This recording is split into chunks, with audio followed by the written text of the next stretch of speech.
राधिका बरसाने वाली की जय। राधे राधे। शिव पुराण में सूत जी चौथे ज्योतिर्लिंग परमेश्वर लिंग की प्राकट्य कथा सुनाते हैं।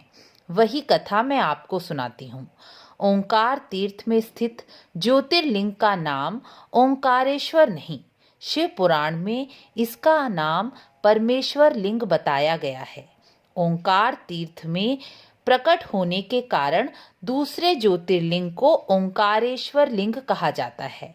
अतः ओंकार तीर्थ में 2 ज्योतिर्लिंग है। इसकी कथा इस प्रकार है। एक समय नारद जी शिव भक्ति में लीन होकर शिव के पास गए और भगवान शिव की सेवा करने लगे। कुछ काल तक सेवा करके नारद मुनि विंध्याचल पर्वत के यहाँ पर्वतराज विंध्य के पास गए। पर्वतराज विंध्य ने उनका खूब स्वागत सत्कार किया और अभिमान पूर्वक नारद जी से कुछ बातें कह दी और कहा कि मेरे यहाँ तो सब कुछ है, किसी बात की कोई कमी नहीं है। नारद जी विंध्याचल की अहंकार से भरी बातें सुनकर गहरी सांस लेने लगे। भगवान किसी का भी अहंकार नहीं रहने देते और नारद जी तो स्वयं विष्णु अवतार हैं और परम संत भी हैं, जो हमेशा दूसरों पर अनुग्रह पूर्वक दोषों का भी शमन कर देते हैं। राजा विंध्याचल के इस प्रकार अहंकार पूर्वक बातें करने पर नारद जी बोले कि तुम्हारे यहाँ सब कुछ है, लेकिन मेरु पर्वत तुमसे बहुत ऊंचा है। उनके शिखरों का विभाग देवताओं के लोकों तक पहुंचा हुआ है, लेकिन तुम्हारे शिखर का भाग कभी वहां तक नहीं पहुंच सकता। ऐसा कहकर नारद जी जिस प्रकार आए थे वैसे ही चले गए। नारद जी के ऐसे वचन सुनकर राजा विंध्य शोकग्रस्त हो गए। मेरे मन में ये कैसे विचार आ गए, ऐसा सोचकर वह यह सोचने लगे कि मेरे जीवन को धिक्कार है।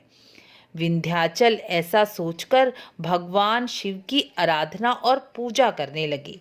उन्होंने निश्चय किया कि मैं भगवान विश्वनाथ की शरण ग्रहण करके उनकी भक्ति ही करूँगा और जहाँ ओंकार तीर्थ है वहाँ जाकर भगवान शिव की पार्थिव मूर्ति बनाकर पूजन करने लगे। लगातार 6 मास तक पूजन अर्चन और अपने स्थान से हिले तक नहीं। उनका ऐसी स्थिति में तपस्या करना और उनकी शरणागति को देखकर माँ पार्वती जी और शिव जी प्रसन्न होकर प्रकट हो गए और बोले, विंध्याचल मैं तुम्हारी तपस्या से प्रसन्न हूँ, वर मांगो। विंध्याचल बोले, आप तो भक्त वत्सल हैं, मैं किसी और की कीर्ति देखकर शोक में आ गया। आप मुझे शोक मुक्त कीजिए और ऐसी अभिष्ट बुद्धि प्रदान कीजिए जो किसी भी प्रकार का विकार, शोक, दुख, भय मेरी बुद्धि में ना आए और मैं अपनी सद्बुद्धि से सभी कार्य सिद्ध करने वाला हो जाऊं। भगवान शिव ने कहा, पर्वतराज विंध्य ऐसा ही होगा। उसी समय वहां देवता और ऋषि भी आ गए और शंकर जी का पूजन करके बोले कि आप यहाँ स्थिर रूप में निवास करें। देवताओं की बात सुनकर भगवान शिव वहां सदा सदा के लिए परमेश्वर लिंग के रूप में स्थित हो गए। परमेश्वर शिवलिंग को ही अमलेश्वर शिवलिंग भी कहा जाता है। पार्थिव मूर्ति जिसकी राजा विंध्य पूजा कर रहे थे, उस मूर्ति से ओंकारेश्वर शिवलिंग प्रकट हुए।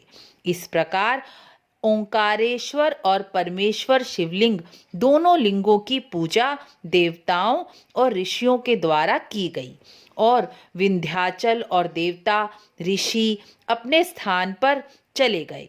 आज भी ओंकार तीर्थ का ज्योतिर्लिंग शोक, दुख, भय और मनुष्य के विकारों को, शोकों को हरने वाला है। जिस प्रकार विंध्याचल जब शोकग्रस्त हुए तो उन्होंने भगवान की शरण ली और अपने शोक का नाश करके अपने अभिष्ट कार्यों को सिद्ध किया। उसी प्रकार हमें भी जब ईर्ष्या, द्वेष, शोक, अहंकार जैसे विकारों से हम घिर जाएं तो और कार्य ना करके सिर्फ और सिर्फ भगवान की शरण ही ग्रहण करनी चाहिए, अर्थात भगवान की शरण में ही जाना चाहिए। देखिए, मनुष्य का मन तरह तरह के विकारों, क्रोध, अहंकार, मोह, ईर्ष्या, द्वेष, शोक से घिरा हुआ है।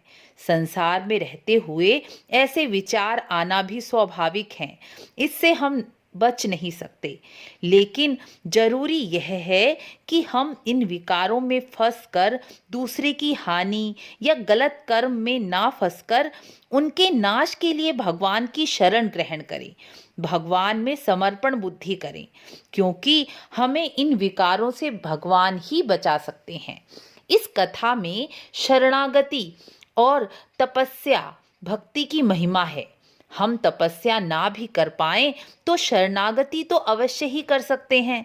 जब हम भगवान की शरणागति स्वीकार कर लेंगे तो स्वयं ईश्वर ही हमारी गलत कार्यों और गलत विकारों से हमारी रक्षा करेंगे। शिव पुराण के अनुसार जो मनुष्य शरणागति सहित भगवान परमेश्वर लिंग के दर्शन पूजन करता है, वह दोबारा माँ के गर्भ में नहीं आता, क्योंकि जब मनुष्य ईश्वर के शरणागत हो जाता है तब ईश्वर ही हमारी चारों ओर से रक्षा करते हैं, हमारी संभाल करते हैं, हमारे विकारों शोकों को हर लेते हैं। जब हमारे कर्म गलत नहीं होंगे और जो कर्म हम करेंगे वह ईश्वर के शरणागत होकर ही करेंगे, तब कोई पाप या पुण्य नहीं बचेगा। और जब कोई पाप और पुण्य नहीं बचता तब जीव माँ के गर्भ में नहीं आता, वह स्वयं ईश्वर में लीन हो जाता है। आपको भगवान ओंकारेश्वर के प्राकट्य की कथा और महिमा अच्छी लगी हो तो वीडियो को, चैनल को लाइक, शेयर, सब्सक्राइब अवश्य करें। मिलते हैं अगली वीडियो में। राधे राधे।